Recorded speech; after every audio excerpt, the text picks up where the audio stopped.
Hello, this week in Coach Raychelle's Educational Corner, I want to talk to you about building relationships with students and parents. How do you build those relationships and why are building those relationships important? As a teacher, it's your responsibility to build relationships with each of your students. When you build relationships with your students, you build trust, you students are more motivated to work for you and to work with you.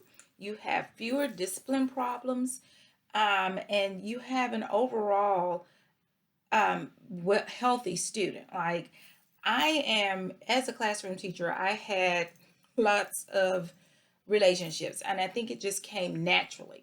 When you're with these students every day for the number of hours that we're with them, we tend to be with them more than their parents.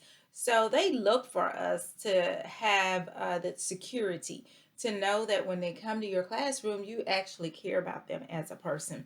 And it saddens me that many teachers don't take the time to get to know their students on a personal level. Like we have business that we're to take care of, but we also need to look at the whole child and take care of the whole child, not just for the academic side.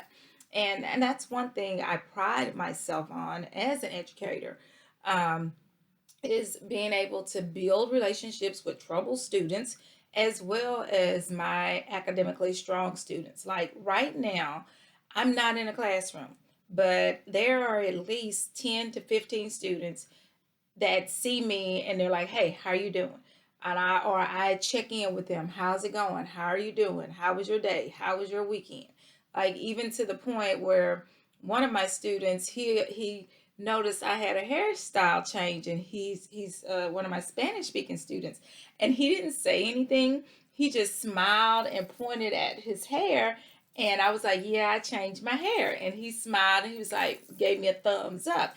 And so those are relationships that you just can't afford not to have. Then I have the students who are the problems, like and I think they're drawn to me because I'm honest with them and I'm consistent. Like if you're not doing what you're supposed to do, you suck. I literally told this one guy, he's a discipline problem, and he's like, "Miss, why don't you like me?" And I'm like, "It's not that I don't like you.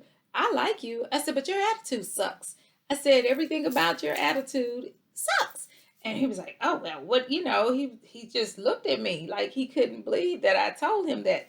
But the next time I saw him, he was like, "Miss, my attitude is gonna be better."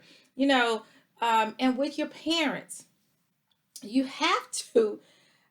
I'm a parent, and I always wanted my kids in teachers' classes who would treat them like me, tough, fair, but consistent. And that's what I would tell my parents. Look, I'm not going to say anything or do anything to your child that I don't want somebody to do to mine. What I do in here is the exact same thing I expect for my children's teachers to do for them daily. Like, and my parents really, really respected that. And they understood that I had a deep care for their kids' academic success as well as their personal success. I mean, I called a parent this year. I'm not even in a class. And I talked to a parent and she was like, "I just don't know who he's hanging out with." And I told her, I said, "You know what? I'll be your eyes on campus. I'll check in with him every day and I'm going to watch who he's hanging out with for you." And she was so appreciative. She was like, "Thank you very much. I really need help." And so I do that. Every day he checks in with me. He has some issues. We talk about it. If he has a problem with the teacher, he'll tell me and I'll give him, guidance. But parents want that. And so this is our topic for this week in my instructional development course. I'm giving strategies on how to build relationships with your students and parents, how to cultivate those relationships, and why those relationships are important. If this is something that you want to be a part of, go ahead and subscribe for my instructional development course. I guarantee you will not be disappointed because I'm sharing stories like this and informations with you to help you be that master teacher. All right, I'll see you all in class. Bye.